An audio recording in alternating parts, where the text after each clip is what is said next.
Hello students, मैं संदीप खरे स्वागत करता हूं आज के बहुत ही स्पेशल वीडियो लेक्चर में। क्योंकि आज हम जो प्रश्न हल करना सीखेंगे वो परीक्षा की दृष्टि से बहुत इम्पोर्टेंट है। ये है प्रश्नावली 3.1 का प्रश्न 1 का दूसरा क्वेश्चन। तो सबसे पहले हमें इसको अच्छे से समझना है। देखो, क्वेश्चन में बोला गया है कि जो समस्या नीचे दी गई है ये एक समस्या है। इससे रैखिक समीकरण के युग्म बनाइए और फिर उनके ग्राफ खींचिए।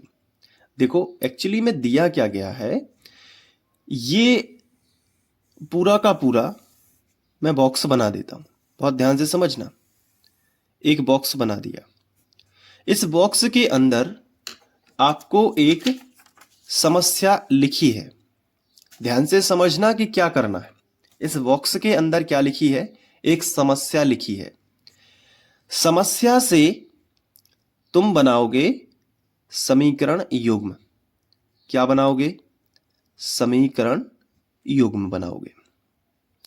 और जैसे ही समीकरण युग्म बन जाएंगे तो उनकी सहायता से तुम्हें बनाना है ग्राफ। समझ में आया कुछ? अभी आएगा। सबसे पहले पढ़ते हैं समस्या को।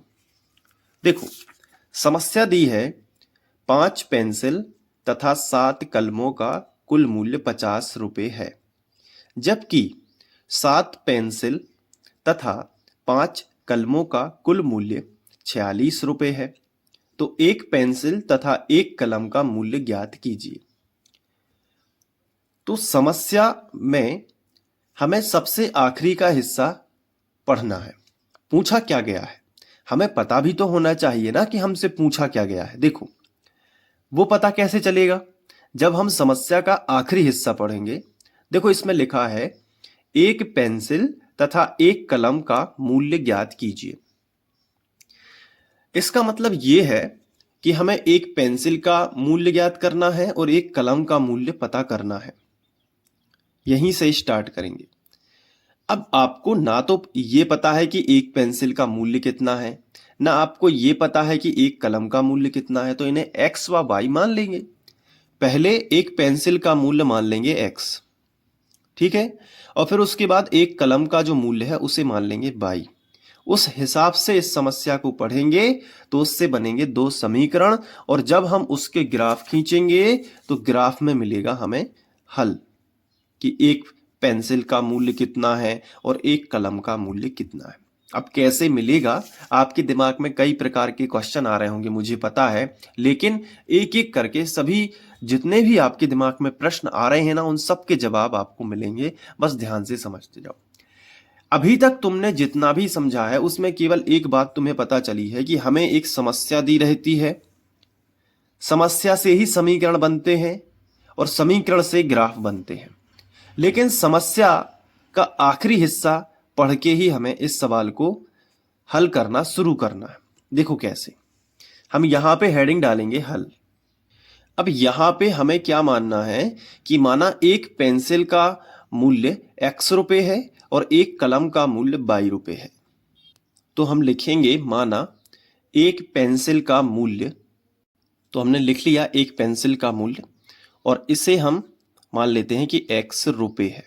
एक पेंसिल का मूल्य x रुपए है। x क्यों माना? क्योंकि हमें पता ही नहीं है कि कितना है, तो हमने मान लिया फिलहाल के लिए कि x रुपए है, बाद में पता चल जाएगा।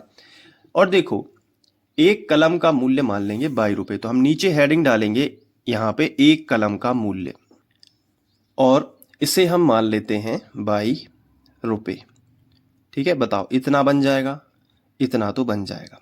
बस सिस्टमैटिक एक एक स्टेप से समझते जाओ कि कहाँ से क्या आ रहा है। तुम खुद इसको अच्छे से कर लोगे और इसी टाइप के कई सवाल कर लोगे। तो एक पेंसिल का मूल्य x रुपए और एक कलम का मूल्य 22 रुपए। अब पढ़ना है समस्या को शुरू से, यहां से स्टार्ट करना है, उसके बाद यहां से शुरू से पढ़ना है। तो अब हमें चूंकि पढ़ना है तो हम हेडिंग डाल देंगे प्रश्नानुसार, इस तरीके से। अब ये तो आप कर लोगे, बहुत आसान है। देखो अब क्या लिखा है कि अब देखो, इसमें 2 शर्तें होती हैं। प्रत्येक समस्या में 2 समीकरण बनते हैं तो 2 शर्तें होंगी। तो आपको बिल्कुल बिना देखे समस्या को पहली शर्त यहां पे हेडिंग डाल देना है फर्स्ट शर्त से। अब फर्स्ट शर्त क्या कहती है? सवाल को, इस समस्या को पढ़ते हैं। 5 पेंसिल तथा 7 कलमों का कुल मूल्य 50 रुपये है। ये है अपनी फर्स्ट शर्त। यहां से ये देखो, यहां से लेके यहां तक ये 5 पेंसिल और 7 कलमों का कुल मूल्य 50 रुपये है। इसको यहां पे लिखते हैं। क्या बोला गया है कि 5 पेंसिल तथा 7 कलमों का कुल मूल्य 50 रुपये है। ये हमारा यहाँ पे समस्या में पहला स्टेटमेंट दिया गया है कि 5 पेंसिल और 7 कलमों का कुल मूल्य 50 रुपये है। इसका क्या मतलब है? देखो, ये बताओ कि एक पेंसिल की कीमत या एक पेंसिल का मूल्य x है, तो 5 पेंसिल का कितना होगा? 5x। तो 5 पेंसिल की जगह पर नीचे लिखोगे 5x। तथा का मतलब होता है प्लस, तो यहाँ पे प्लस का, तथा मतलब और, मतलब उसमें और ऐड हो रहा है तो प्लस। अब 7 कलमों, तो यहाँ पे तुम्हें ये दिमाग लगाना है कि जब एक कलम का मूल्य 22 रुपये है तो 7 कलम का 7 22, और कुल मूल्य इन दोनों का 5 पेंसिल और 7 कलमों का टोटल कितना है? 50 रुपये। तो यहाँ पे लिख लोगे बराबर 50, और इसको बना दोगे तुम समीकरण 1। ये मिल गया अपन को पहला समीकरण पहली शर्त में। तो दूसरी शर्त में दूसरा समीकरण छिपा होगा, तो हेडिंग डाल देंगे सेकंड शर्त से।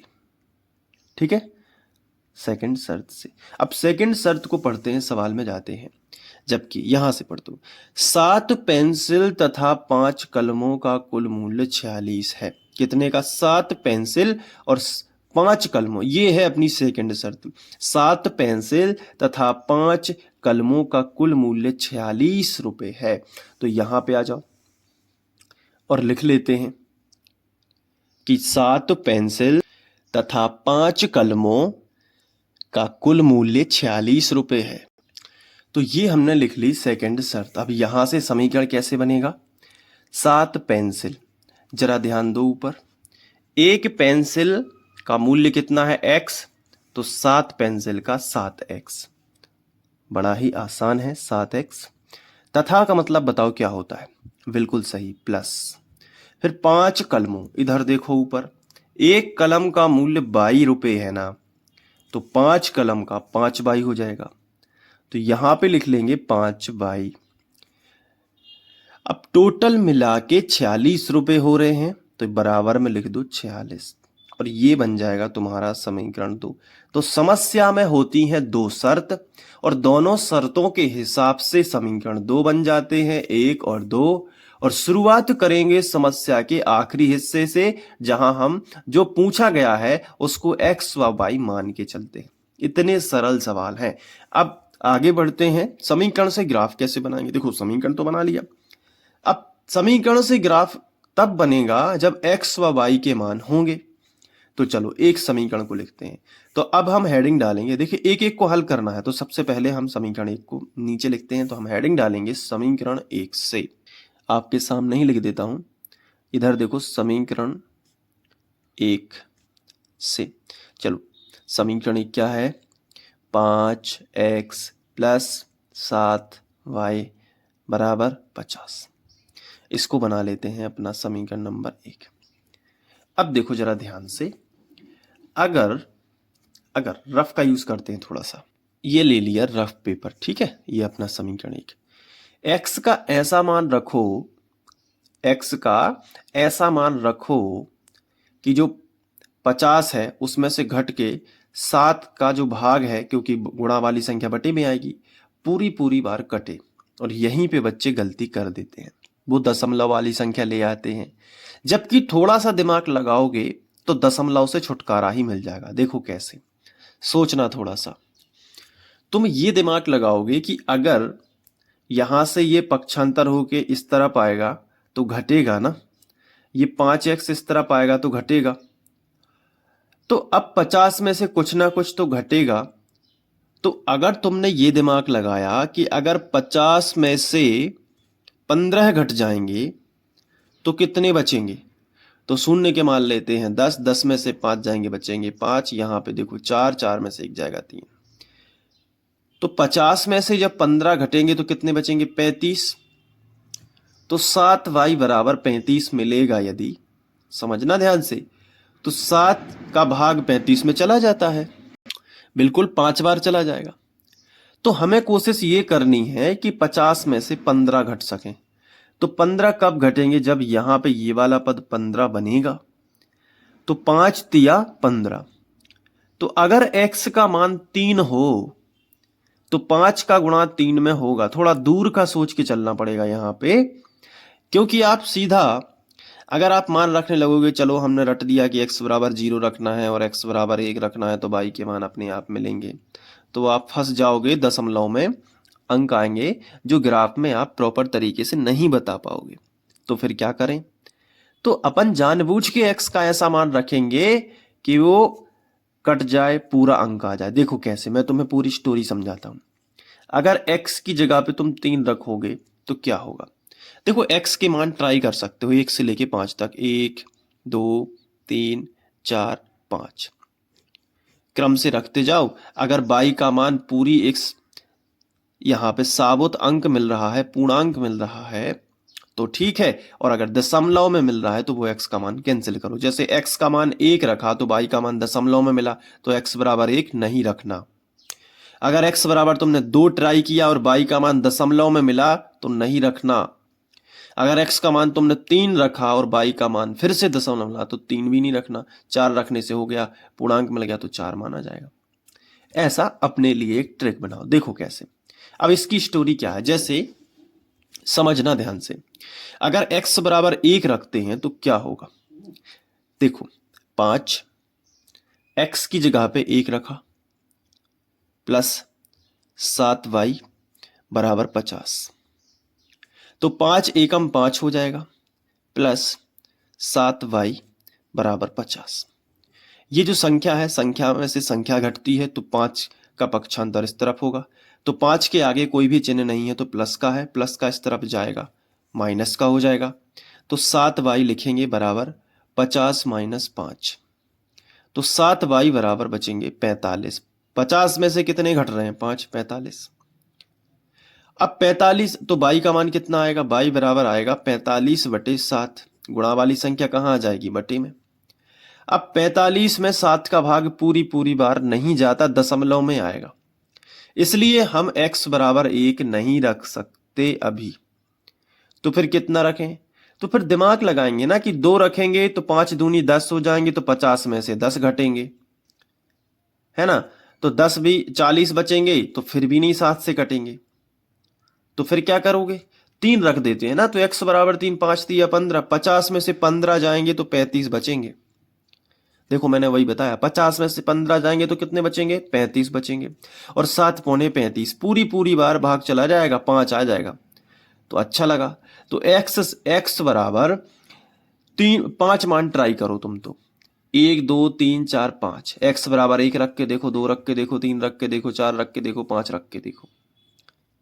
ठीक है, तो मैंने 3 में मेरा आंसर आ रहा। तो x बराबर, तो हम यहां पे लिखेंगे डायरेक्ट कि x बराबर 3 समीकरण 1 में रखने पर।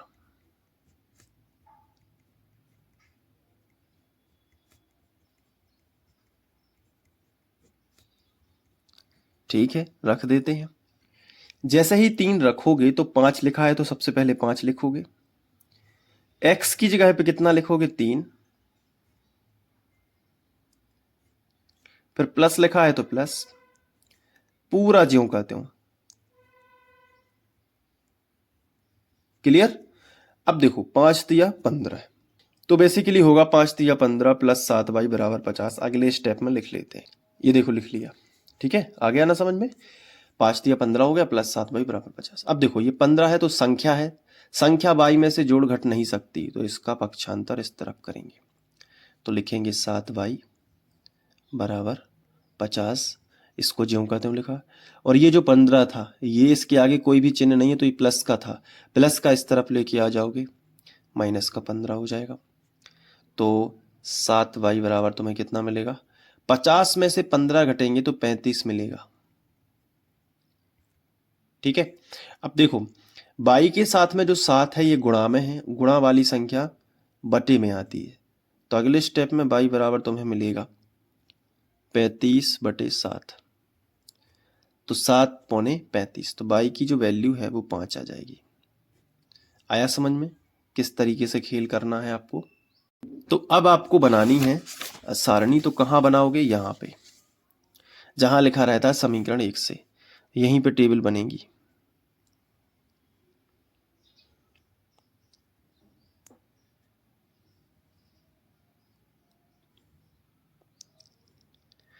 x का मान और y का मान।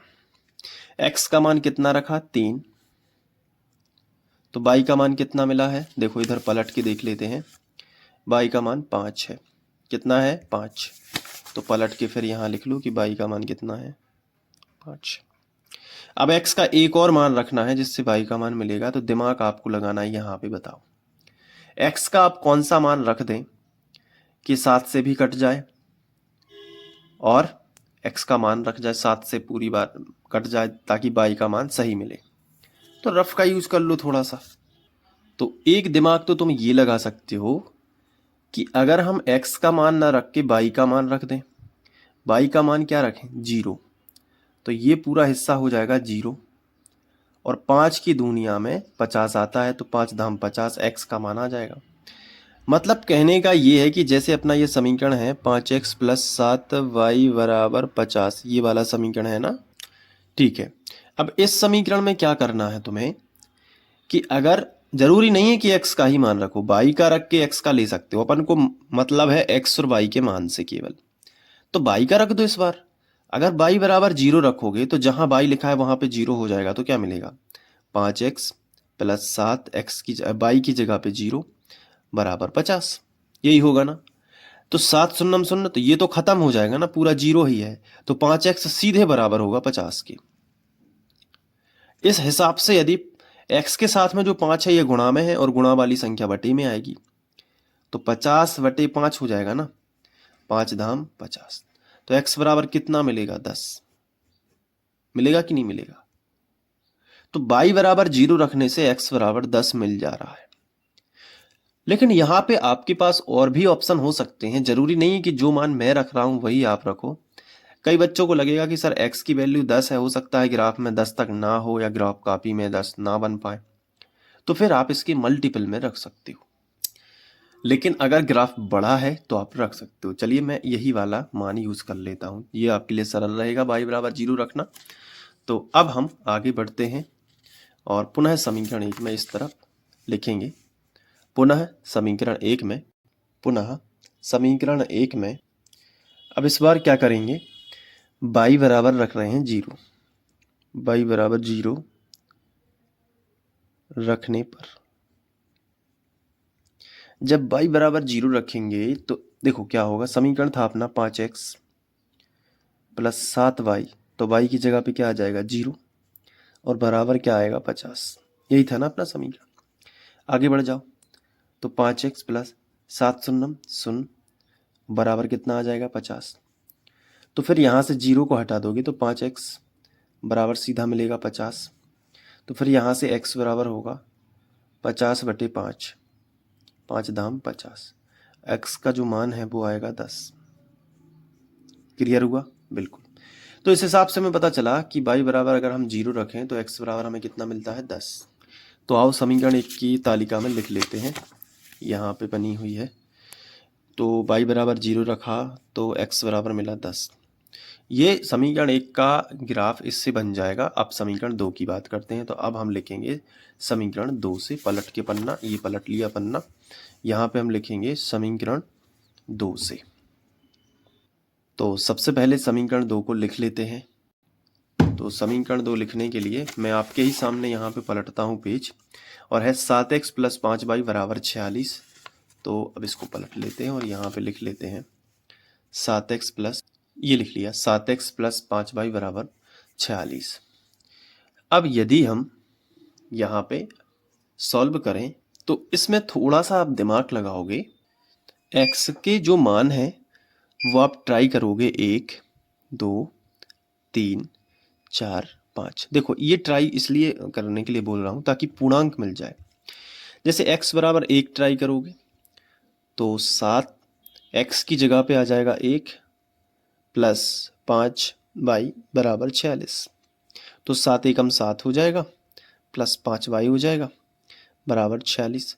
ये जो 7 है इसका ट्रांसफर इस तरफ हो जाएगा, तो 5y बराबर 46 में से 7 घटाना पड़ेगा, तो 5y बराबर 16 में से 7 जाएंगे तो 9 बच जाएंगे, और यहाँ पे 3 39 आएगा। तो 5 से कभी 39 नहीं कटेगा, तो ये आइडिया सही नहीं है। x बराबर 1 नहीं रख सकते, 2 रखेंगे तो 14 बचेगा, तो 46 में से 14 घटेंगे, यहाँ 14 आ जाएगा। तो अब 46 में से 14 घटेंगे तो 6 में से 4 जाएंगे, बचेंगे 2। यहाँ पे 46 में से 14, और देखो 4 में से 1 जाएगा 3, 5 से नहीं घटेगा मतलब, तो दूसरा आइडिया भी सही नहीं है। तीसरा आइडिया देखते हैं। 7 x की जगह पे अब 3 रखते हैं, प्लस 5y बराबर 46। ठीक है, तो ये एग्जाम में आपको करना पड़ सकता है, इसलिए मैं उसी तरीके से बताऊंगा। आपको लग रहा होगा कि थोड़ा सा डिटेल है, लेकिन ये समझो कि रट के जाओगे तो एग्जाम में फंस जाओगे। तो मैं वो तरीका बता रहा हूँ कि अगर क्वेश्चन भी बदल जाए तो आप कभी भी उसको छोड़ के नहीं आओगे। तो 7 या 21 प्लस 5y बराबर 46। अब देखो जो 21 है इसका ट्रांसफर इस तरफ कर दूँ, तो 5y बराबर 46 माइनस 21। अब देखो 46 में से 21 घटाओ, यहाँ पे घटाने के लिए लिख लेते हैं। 6 में से 1 जाएगा, कितना बचेगा 5, 4 में से 2 जाएंगे तो बचेंगे तो 25। अब आप समझ गए होंगे कि यार ये तो 5 से कट जाएगा, 5 25। तो x बराबर 3 सबसे करेक्ट ऑप्शन रहेगा, रख देते हैं इसमें। तो हमें पता चला कि अगर हम x बराबर 3 रखते हैं तो हमें आंसर मिल रहा है, वो भी पूरा का पूरा। तो x बराबर 3, ये अपना समीकरण 2 है ना, तो इसको समीकरण 2 बना के रखो। x बराबर 3 समीकरण 2 में रखने पर, समीकरण 2 में रखने पर अब डायरेक्ट भी लिख सकते हो कि x बराबर 3 रखने पर, कोई दिक्कत नहीं है। ये थोड़ा स्टैंडर्ड तरीका है, टॉपर बच्चे इसी तरीके से लिखते हैं। x बराबर 3 समीकरण 2 में रखने पर, तो 7 x की जगह पे कितना रख लो 3, ठीक है, और प्लस 5y बराबर 46। समझ में तो आ रहा होगा ना। चलो अब बताओ एक छोटी सी बात कि यहाँ क्या आएगा। 7 या 21 प्लस 5y बराबर लगा है तो बराबर लगा लो और 46 लिख लो।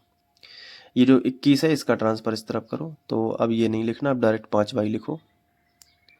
5y बराबर 46। ये जो प्लस का 21 है इस तरफ लेके आ जाओ तो माइनस का 21 हो जाएगा। तो 5y बराबर 46 में से 21 जाएंगे, अभी घटाए थे, कितने बच रहे थे 25। ठीक है, तो 25 ही बच रहे थे ना, 6 में से 1 गया तो 5, और 4 में से 2 जाएंगे तो 2, 25 ही बचेंगे। तो y बराबर 25 और भागित 5, ठीक है, तो y बराबर 5 25। y की जो वैल्यू है वो 5 मिलेगी। अब यहाँ पे वो तालिका आप बना सकते हो।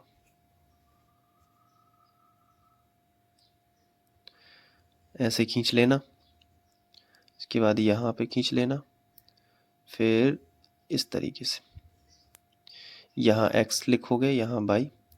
x का मान कितना रखा है देख के बताओ, 3। तो x का मान 3 रखा है तो y का कितना मिल गया 5। अब नेक्स्ट चुनौती है कि x का आप कितना रखें ताकि y का बिल्कुल फिक्स पूर्णांक मिले। तो आप माइनस में भी रख सकते हो, और डिपेंड करता है कि आप किस में रखोगे। तो देखो अगर x बराबर हम यहाँ पे रखते हैं -3, तो -21 हो जाएगा, जो जुड़ के +21 हो जाएगा। तो 46 में 21 जोड़ने से क्या मिल रहा है, एक बार चेक कर ले। 7 नहीं होगा तो गड़बड़ हो जाएगा, तो आप अपन को ट्राई करनी है, ठीक है। -1 भी, जैसे मैंने आपको बताया कि x बराबर ये ट्राई करो 1 2 3 4, इस तरफ भी आप जा सकते हो कि -1 ट्राई कर सकते हो, -2 ट्राई कर सकते हो, -3। तो चलो मैं समीकरण में ट्राई करके दिखाता हूँ। है कुछ नहीं है, ज़्यादा ट्राई करोगे ना तभी आप चीज़ों को समझ पाओगे, फिर देख के बता दो कि इसमें रखना क्या है। प्रैक्टिस ही सब कुछ होती है, लेकिन फिर भी एग्ज़ाम में ना फंसो आप, इसलिए थोड़ा सा प्रैक्टिस करा रहा हूँ। जैसे अगर मैं यहाँ पे -1 रखूँ तो 7 एकम 7 हो जाएगा, वो भी माइनस वाला। इस तरफ जाएगा तो 46 में 7 जोड़ के देखते हैं, 53 आ रहा है। अब जैसे 46 में 14 जोड़ के देखते हैं, हाँ, ये पॉसिबल है। अगर हम x का मान -2 रख दे रहे हैं, अगर हम x का मान -2 रख दे रहे हैं, लेकिन ग्राफ में उतना बड़ा नहीं चाहिए अपन को।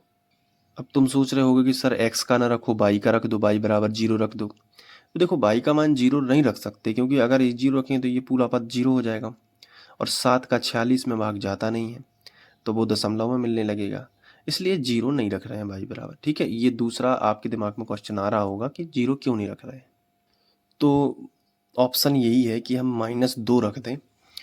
देखो, अगर हम x का मान -2 रखें तो क्या होगा, देखो तो 7 x की जगह पे -2 रख देते हैं, अब प्लस 5 y बराबर 46, 7 दूनी 14, -14 प्लस 5y बराबर 46।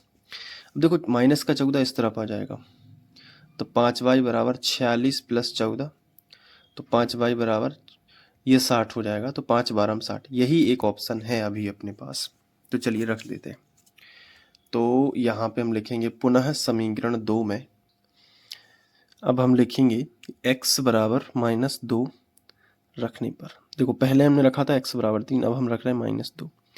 मतलब तुम्हें एक चीज़ तो समझ में आ गई होगी थोड़ा थोड़ा, कुछ बच्चों को कठिन भी लगा होगा थोड़ा सा, लेकिन देखो मैं सरल है। एक चीज़ तुम्हें बिल्कुल क्लियर समझ में आ गई होगी कि x का मान या तो -3 मैक्सिमम, -2 -1 0 1 2 3 4 5 तक, ये हम ट्राई कर सकते हैं, और इनके बीच में हमें 100% हल तो मिल ही जाएगा। अब वैसे तो हम कोई भी मान रख सकते हैं, तो y का कुछ भी मान मिलेगा, दशमलव में आएगा, लेकिन ग्राफ में उसको दिखा तो सकते हैं। लेकिन होगा क्या कि कभी कभी पूर्णांक आ जाए तो हम ज़्यादा सही मानते हैं, क्योंकि पूर्णांक एक्यूरेट आंसर निकाल के देता है, और पूर्णांक हमें समझ में आता है कि हमारे ग्राफ में कहाँ है। अब दशमलव में हम कितना भी प्योर बना दें कि यहाँ पे होगा दशमलव, लेकिन हो सकता है वो थोड़ा इधर हो थोड़ा इधर हो, तो दशमलव में थोड़ा सा यही होता है, लेकिन कर सकते हो, कोई दिक्कत नहीं है। तो x के जो मान हैं वो आप ये ट्राई करोगे, या फिर आप अपने हिसाब से कर सकते हो, जो तुम्हें लग रहा हो कि x का क्या रखेंगे कि y का मिल जाए। तो अभी तो हमने x बराबर -2 रखा है, तो यहाँ पे 7, x की जगह पे कितना आएगा -2 प्लस 5y बराबर 46, ये है अपना समीकरण 2। 7 दूनी 14, तो -14, ठीक है, प्लस 5y बराबर 46। ये माइनस का 14 इस तरफ आ जाएगा, तो प्लस का 14 हो जाएगा, तो अगले स्टेप में बचेगा यहाँ पे इसका कर देते हैं पक्षांतर, तो 5y 46 माइनस का 14 इस तरफ आ जाएगा, तो प्लस का 14, तो 5y बराबर 46 और 14 कितने हो गए 60, तो y बराबर 5 12 60, डायरेक्ट 12 बार चला जाएगा, y की वैल्यू मिलेगी 12। इसे अपन तालिका में लिख देते हैं यहाँ पे ऊपर, कि अगर हम x का मान रख रहे हैं -2, है ना, कितना रख रहे हैं -2, तो y का मान हमें मिल रहा है 12। ठीक है, तो इस तरीके से हमने दोनों तालिकाओं को बनाया। अब बारी है ग्राफ खींचने की। तो ये है अपना ग्राफ। अब इस ग्राफ में भी अपन को तालिका देखनी है। सबसे पहले देखो x का मान कितना है 3 और y का मान कितना है 5। तो x का 3 y का 5 मिलाओ, दोनों पॉजिटिव हैं। ठीक है, तो प्रथम चतुर्थांश x का 3 और y का 5 ये है प्लस में, तो इधर आएगा। दोनों को मिलाओगे जब, देखो मिलाने की जो प्रक्रिया है वो बहुत सरल है। 3 को यहाँ से मिलाओगे और 5 को इधर से मिलाओगे इस तरीके से, और दोनों इस पॉइंट पे क्रॉस हो जाएंगे, एक बिंदु मिलेगा। ये क्या है 3 और 5, 3 5। अच्छा, दूसरा बिंदु तालिका देख के पता चलेगा, x का 10 और y का 0। तो x का 10 ये है, y का 0 ये है, सबका 0 यहाँ होता है सेंटर में।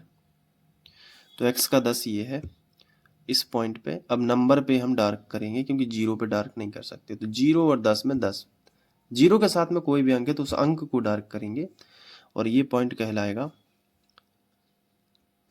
2 मिनट। ओके, ये बाई का 0 था इसका, तो पहले क्या होगा 10 और फिर क्या होगा 0। ठीक है, तो ये पॉइंट है। अब इन दोनों को मिला सकते हैं, तो रखेंगे स्केल, इस तरीके से स्केल रखना है दोनों बिंदुओं को मिलाते हुए और एक सीधी लाइन खींच देनी है और स्केल को हटा लेना है। अब यहाँ पे ये वाले तीर के चिन्ह बनाने हैं, इन्हें हम पी क्यू नाम दे सकते हैं, पी और क्यू, और इस पे वो समीकरण लिखना है जिसको हमने हल किया हुआ है। तो पहला समीकरण जो था 5x धन 7y बराबर 50, 5x धन 7y बराबर 50, ये हो गया। अब बात करते हैं दूसरे समीकरण की तालिका की। तो ये है अपनी दूसरे समीकरण की तालिका, समीकरण 2 से लिखा था जिसमें। अब इसमें देखो x का 3 है, y के 5 है, तो दोनों पॉजिटिव हैं। तो देखते हैं कहाँ है, x के 3 y के 5 यही मिल रहे हैं दोनों। ठीक है, तो ये तो सेम टू सेम है। दूसरा देख लेते हैं, -2 और 12, x का -2 और y का +12। तो -2 तो यहाँ पे मिलेगा x का, क्योंकि ये x वाली बिंदु होती है। मैंने आपको बताया है कि ये x है और ये क्या है अपना y है। तो x का -2 ये है और y का 12 है, ग्राफ तक में नहीं है। इसलिए मैं कहता हूँ कि बड़े जो अंक होते हैं, लेकिन इसमें तो अपनी मजबूरी थी कि यहाँ तक तो आएगा ही।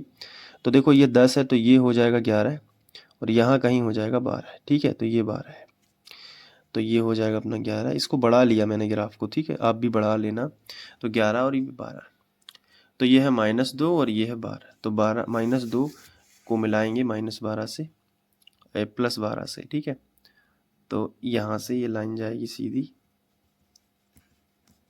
इस तरीके से यहाँ तक।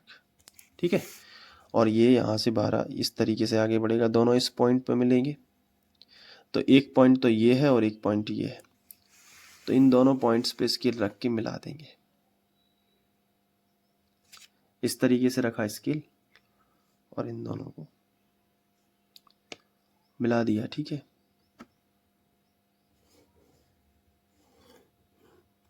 ये देखो, तो यहाँ पे एक तीर का चिन्ह बनेगा और यहाँ पे एक तीर का चिन्ह बना देंगे।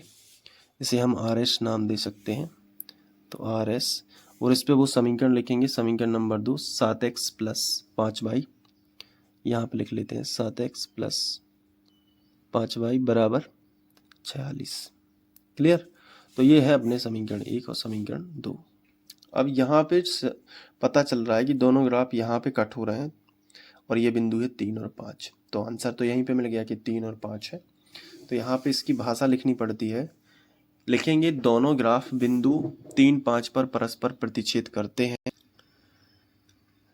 इसलिए समीकरण युग्म का हल x बराबर 3, ये पहला बिंदु x होगा और ये दूसरा बिंदु y होगा, इस तरीके से।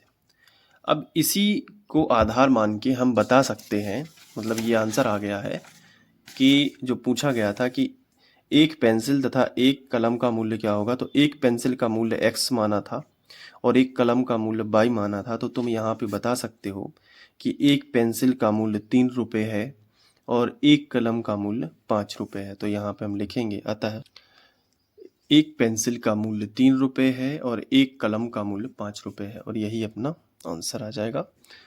तो इस तरीके से लिखना है। अब बारी है नोट करने की, तो चलिए एक एक करके चीज़ों को नोट कर लीजिए। आप वीडियो को पॉज कर सकते हैं और लिख सकते हैं।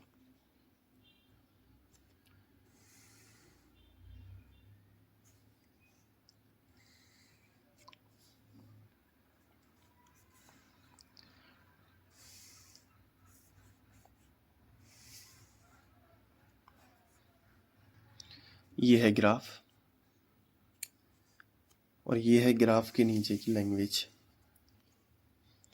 इस तरीके से अगर आप लिखते हो तो आप एक भी अंक नहीं कटेगा आपका। थोड़ा सा ये रह गया था उसमें, तो ये तो आप कर लोगे। ठीक है, इसके आगे का है ये, इसके आगे का ये है थोड़ा सा। ठीक है, तो कर लेना। मिलते हैं नेक्स्ट क्वेश्चन के साथ, तब तक के लिए बाय, थैंक यू। और सारे वीडियोस देखने के लिए यहाँ पे जो प्लेलिस्ट शो हो रही ना उस पर क्लिक करके देख सकते हो। Thank you.